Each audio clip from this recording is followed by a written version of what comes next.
Hi. That was Ronaldo's third goal of the season. Last year he got 17 in the Premier League, I think 24 in total. Can he return those numbers again this season? Can he get 17, 18 Premier League goals and 20 plus, or are those days over for him?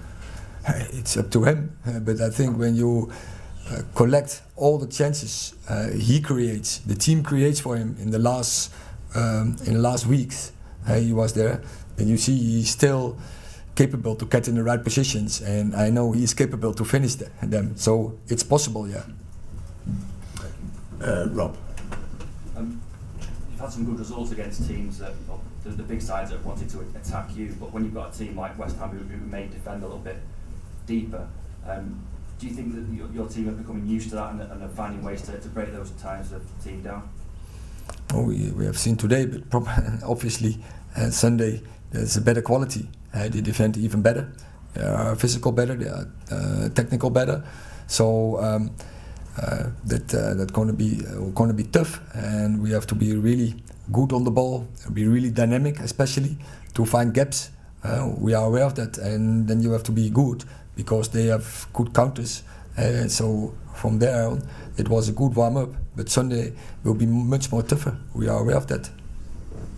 Neil. Does it follow that Cristiano still has to fight his way back into the Premier League team, which is really your first 11 rather than the Europa League team?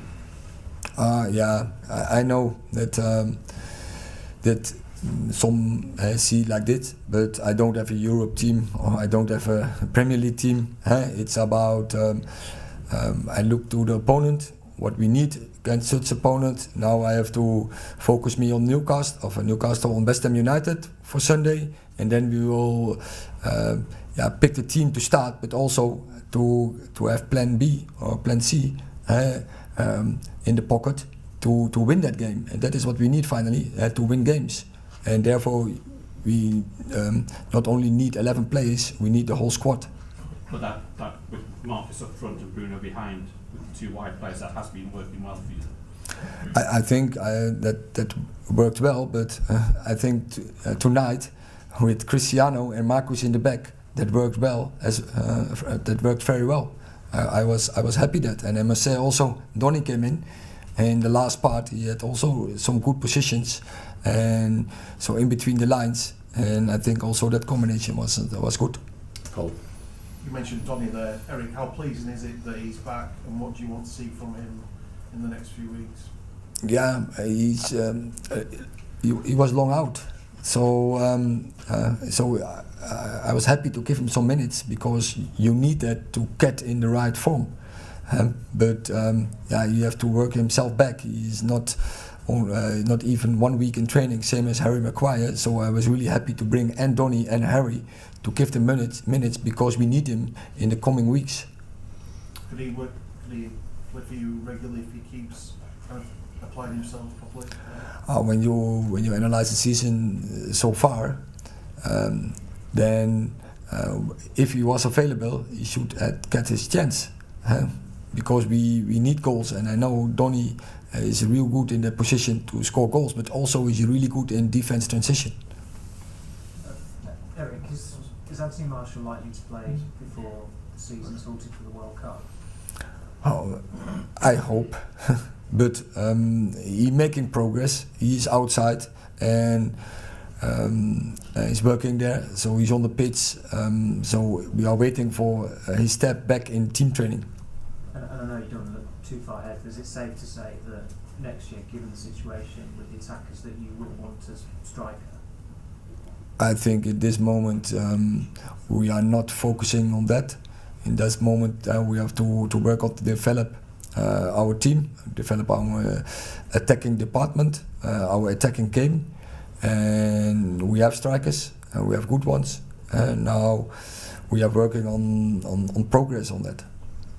Last two questions, Simon and Simon. Erik, just follow up the Anthony Martial question. You seemed fairly confident a couple of weeks back, I think it was, that he would be returning soon. Has there been a setback? What exactly is the issue? Yeah, he had a setback as he fell out against Everton with his back, and so he had some injuries. It was really frustrating for us, but also for him. And we have seen he played good in pre-season, He has really less minutes. We scored already 3 goals. He had in Everton. He had also an important role with the first goal. His assist on Anthony. It would be really good to have him back because he can make a difference. He can score goals, but also in linking up, he's really important. And the pressing from him is really good. Erik, you've spoken a lot about your attacking players. How important is it to get more goals from this team? You just noticed you've got 16 in the Premier League. Man City have got 36, Arsenal have got 25. Their goal difference is really high. Should you be getting at that level as well with the players that you've got? But develop a team that takes time, and you can't go from 0 to 100, and you have to construct it from downsides. You need the fundament before you go to the top, to the roof, and unfortunately it takes time. And I don't have time. I'm really the most impatient. But I have to, so it's quite clear. And now I think we're getting better in defending with 11. I think players are more and more aware of it, that we have to do it with 11. Also our building up, I think we're improving from game to game. So now we have to do also more on develop our attacking game. But also that's the most difficult part, so it takes even more time. But you can't increase the tempo of that process. But I want it. But we have to take the time for it. Erik, what's changed since Manchester City? You've had 5 wins and 2 defeats. Is it attitude more than anything?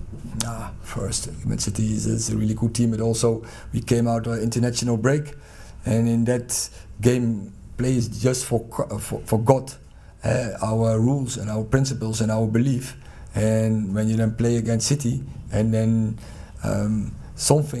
one player makes a mistake, then it's like a pack of cards, and it didn't work. That we have seen on that night, on that day, and then you see also, then is it massive what you see. Then you get good lessons for the weeks after, and that's also what I said direct after. But you don't want have the experience from such days. But sometimes You've learned those lessons. No, I will not. I think some lessons we have learned, but for the future we have to improve a lot to face such opponents, to face the level from Man City. Okay, thank you very much. Please. Yeah, it's never easy to watch Manchester United in those early exchanges in this competition, and so it turned out again, Don. Yeah, it's been sort of the watch when we've been watching them this season. The first half's been a little bit of a struggle. It takes time to get going. But you've always got a sense with the quality that they've got on the pitch, it's just a matter of time. And I think Erik ten Hag subbed it up. The first half an hour was a hard watch. They weren't really going anywhere. Created 1 or 2 opportunities, but as soon as you get the first one, just before half-time, that's the one, Resh, as a player where you go in at half-time, the team talks a very easy one for Ten Hag. He'll stress to his players there's more goals for us in the second half. And that was the exact movie that we watched. Second half, they were so much better. Yeah, and the second goal came from Marcus Rashford with his 99th Manchester United goal. 6 goals now in all competitions. And he came on as a substitute yet again. They seem to be coming off the bench and scoring the goals for United these days. Yeah, important for him. His confidence seems to be growing now this season. I know he missed a lot of chances against Spurs last week, but no, he's a player in good form at this moment in time. I suppose the interesting thing is whether he's going to go to the World Cup now. Is Gareth going to pick him or not? Indeed, and this is the question, isn't it? Where do you see him in terms of that pecking order? Is he versatile enough for Gareth to say, you can make it on the squad? Because if I need you, either on the left, either through the middle, I can use you still. I think so. Do you, Chris? I think so. I think he's a guy that can play off the left. I still think that's his best position. I don't know he wants to be through the middle, and I wouldn't know he wants to be a number 9, but he's not going to get Harry Kane at the England team. But as a squad player goes, I think he makes it. think he's hitting form at the right time, and his versatility is a strength. I agree with Don, he's better off the left-hand side, but the fact he can play centre forward, big plus for Gareth. Yeah, OK, well look, Cristiano Ronaldo is never far from the headlines. And, you know, they say a week is a long time in football, and it really is. It's hard to believe it was only last Wednesday where Cristiano refused to come on against Tottenham. He subsequently stormed down the tunnel. He was taken out of the matchday squad for the Chelsea game. He then was consigned to playing with the under-21s. He was welcomed back into the squad for this game. And it looked like it was going to be one of those nights because he missed chance after chance, but eventually it did fall for Cristiano Ronaldo. If you're Erik ten Hag, you know, you've made these big calls against one of the greatest players to ever play the game. Has he done it the right way, Chris? Absolutely. I think, look, the truth is Erik ten Hag cannot wait to see the back of Cristiano Ronaldo. He's an annoyance. Listen, he's been a great player. Nobody's disputing that, but you can't have a player acting as he acted. I mean, got his goal tonight, and you know, I think Ian Dark said in commentary, redemption. But the sooner he leaves Manchester United, the better. Do you know what you can't knock? You can't knock when he pulls a shirt on. His attitude's still correct. His attitude isn't correct. No, it is on the pitch. What I'm saying is, when you play him tonight, he wants to perform. He's Ronaldo. He wants to play at the best of his abilities. But he wants that's to score on his goals. terms. Of course it is. I agree with you. Like that. I agree with you. And you know, you're looking at Ronaldo now being a problem, and he's a problem for Ten Hag. He's a problem for Man United. It's the story's always around him, whether he plays or he doesn't. The story will shift back onto, does he start against West Ham at the weekend? If he doesn't start against West Ham, the story and the cameras are going to be on him to see how he reacts. And the trouble for Ronaldo is, like we all know, there's not many teams around Europe want to take a chance on Ronaldo, which is a great shame because of the legacy and the career that he's had. But people like Dortmund, people like Bayern, people like Napoli, people like Barca, Real Madrid, they're all starting to turn him down because they realise, potentially, he's a headache. OK. He is someone who has been known for a bit of showboating or, you know, on a few occasions. We saw something quite interesting from Anthony today, new signing this season. You are shaking your head. Both of us. Yeah. Talk me through what you thought of this. I mean, I know what I thought. Listen, I would never sit here and, for kids watching the game... You don't know appear a grumpy old man. No. For kids watching the game, go and express yourself. But what drives you crazy, and Chris will agree, and Robbie Savage said it in commentary, if you're going to do this, make sure you don't do... that and kick the ball out of play, because in the end it just looks ridiculous and unnecessary.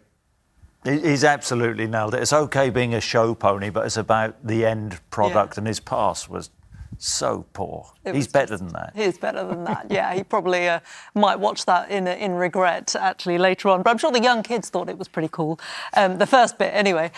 Look, Manchester United have left it to the final day now. It all boils down to going to San Sebastian and trying to beat Real Sociedad by 2 clear goals. Wow.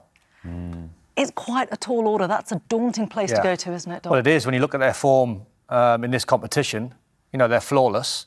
When you look at their home form in La Liga, they've only lost at home against Barca. So United have got to go there and win by 2 clear goals. Don't concede a lot of goals. I don't fancy them. I think 16 games this season, they've only conceded, I think, more than 1 goal 3 times. It's going to be tough. I think Sociedad get it done. Somehow I think they get it done. You think they finish top? I do. I agree with Don. I don't like to, but I do. I was going to say, it's becoming a bit of a pattern this evening. I'm not sure if you're... I must be tired. You must be. I'll get the caffeine down you in the next...